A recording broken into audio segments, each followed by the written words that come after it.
Everyone, I just wanted to share with you a little project I've been working on. It is watercolor, and I went through the internet and looked through some Little Red Riding Hood and Big Bad Wolf art that was really intriguing to me, and I just wanted to show you a few of the artists I came across and kind of the look that I was going for.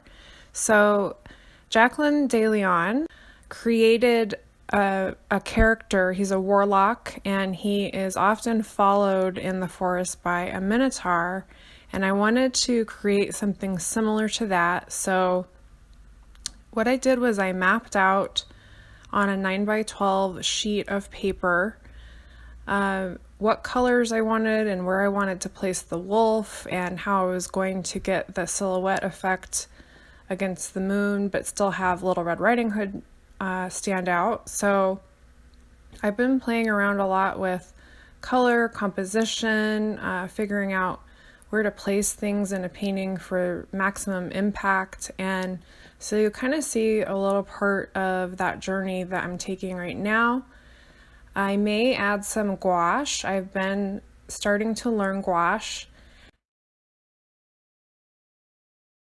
I want to definitely, like I said, make certain things stand out more than others, and so sometimes the gouache is really handy for that because it is considered an opaque watercolor. It's somewhere between watercolor and acrylic paint, which is perfect for people who like both. So as I'm painting here, I'll just tell you a quick funny story that came to mind as I was planning out this painting. When I took art classes in high school, I used to get in trouble from one particular teacher. She was always angry with me because I never wanted to plan out my art projects. I don't know where I got the idea, but I thought that art was something that just happens and you just put the paintbrush to the paper or put your hands on some clay and this magic happens.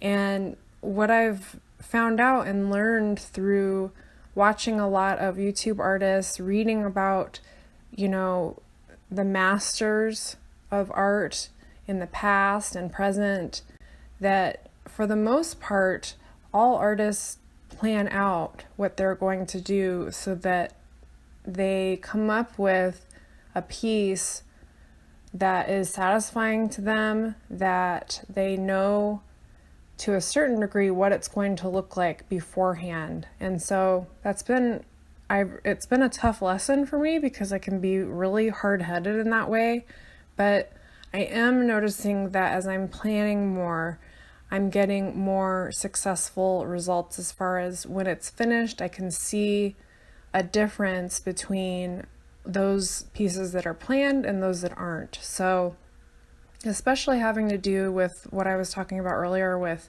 where you place things and color theory as well.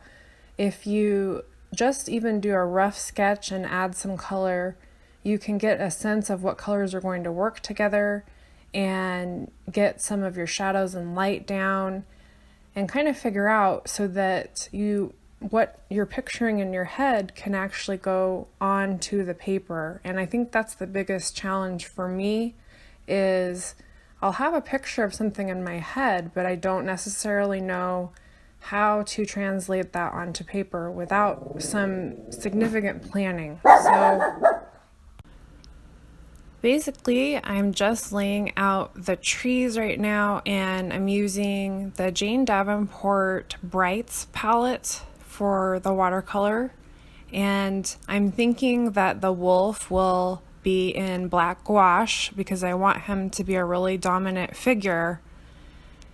But if you remember from the minotaur picture that I showed you at the start, the minotaur is somewhat cloudy in the picture, so he's almost ghostly, and I'm not sure if I'm going to be able to pull that off with the gouache, but I definitely want both Little Red Riding Hood and the wolf to stand out equally because they're the two biggest characters in the story.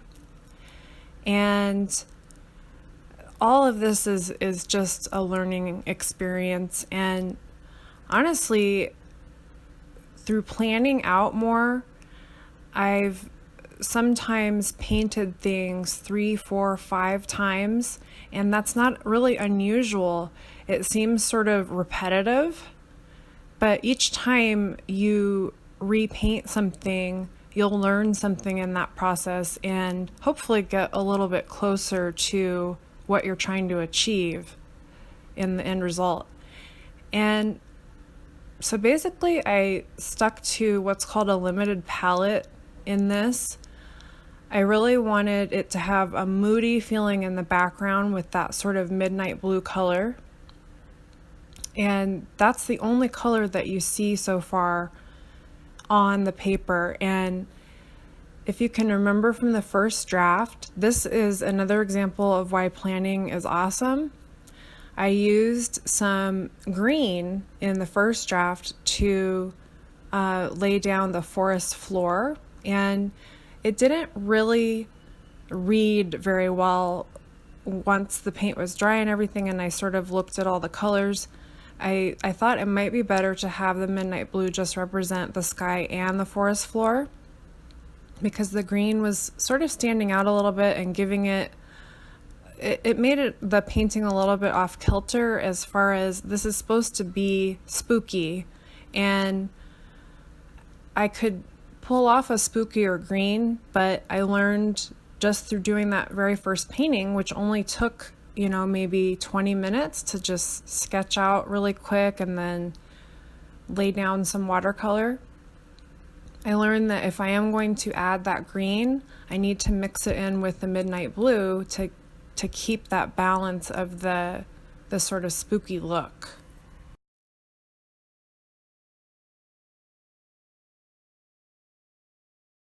Now I'm just going to turn on some music for you guys to listen to. I might jump in a couple of times, especially when I start adding the gouache, but I would love you to just sit back and enjoy the speed paint.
So for this part I use gouache, and I'm doing some white highlights to show the moonlight showing through sort of on the back sides of the characters, so it gives them a little bit of a highlight and also just strengthens the look of that moon coming through the forest.